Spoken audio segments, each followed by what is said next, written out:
এভাবে তো কাজ কাম করে আর সংসার চলতেছে না, কি করা যায় কত? ও বেশি টাকা ইনকাম করবে নালে আর অল্প দিনে বড় করবে নলি, বুঝছো? আমাদের চিন্তাই করা লাগবে, চিন্তাই করলে বেশি ইনকাম করা যাবে, অল্প দিনে বড় করে দেবো।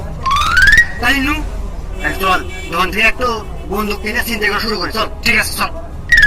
কত পিসের চালান? ওকে, ঠিক মতো জায়গা মতো পৌঁছে দেবো।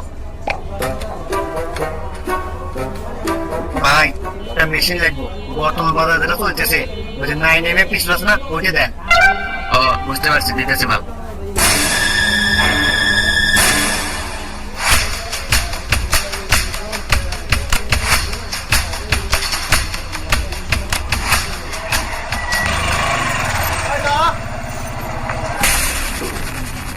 এই আমরা কিডন্যাপার আর তুই আমি কিডন্যাপ, তোর এই গাড়ি মোবাইল ঘড়ি মানি ব্যাগ যা আছে সব জিনিস খোঁজ, নইলে কিন্তু